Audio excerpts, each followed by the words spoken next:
Could you please state your name and tell us your job title? My name is Neal Kilgore. I'm a conservation easement specialist. What is it that you do? I work with landowners, particularly farmers, with conservation concepts and in particular for farmers that want to place their property under a permanent protection for conservation. They can work through me doing that, and it saves the land for agriculture and forestry. How did you learn to install solar panels? I've been taking classes at Virginia Highlands Community College and under their solar energy program, and so I've been working toward getting that knowledge. And the physical installation of solar panels, it's not that difficult. It's the technology behind wiring up, doing all the wiring correctly is what becomes a little more challenging. What was the cost of installing solar panels?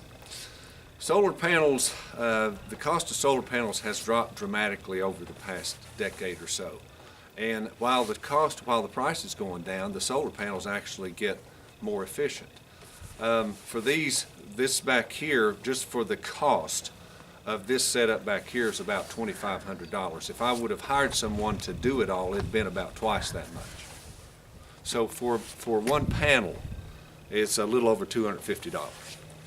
Are solar panels very difficult to install?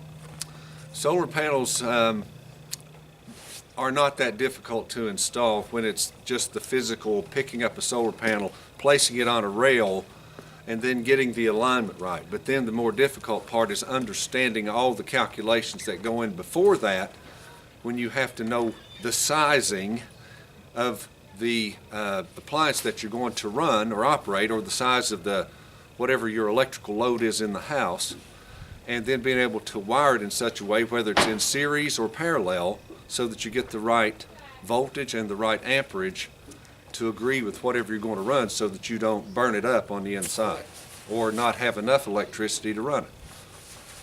How many years are solar panels good for?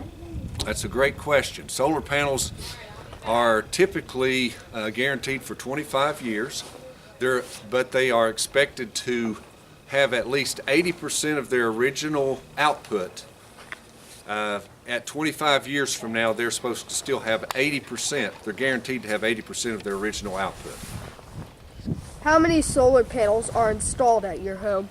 We have 8 here at the house, and then we've got 2 more over at the pond that right now that one's out of commission. I've got to do some work on it, but it's 2 that run a pump that pumps the water from the pond up to this trough up on the hill for a watering trough for cattle. Is there any upkeep to keep them in good working condition? Solar panels are very sensitive to shading, and in fact, if a portion of a solar panel gets shaded, it can affect the whole array, depending on, again, how it's wired up, the array being all of them together. So solar panels, if it's shaded just a little bit on one panel, because they're in series, it can affect the whole array. It's almost as if the whole thing is shaded. So depending on whether a solar panel is oriented in landscape or portrait, also affects the efficiency of a solar panel. And but the other thing you have to be careful about is making sure that it doesn't get a lot of dust or pollen or snow on it. You have to be mindful about that when you get a deep snow to sweep off the snow. How do your solar panels work? Do they get energy from the panels directly? When the sun strikes a solar panel, it activates electrons, and those electrons actually start moving and going in a flow. And it depends on the alignment and how it's configured, whether it's in series or parallel. Those electrons move, and then depending on how many solar panels you have and what you're trying to run on the inside, they will move, and they're calibrated so that they are running whatever you're running. And in this case, it's specifically going to the water heater. Have solar panels made a huge difference in the cost of your electric bill? I wouldn't say it's huge because this is not a huge array. You can have, under Virginia's law, you can have up to 10,000 or 10 kilowatt of electrical power on a residence. Now, this is 2, so it's 1/5 of what you're allowed to have hooked up to your home.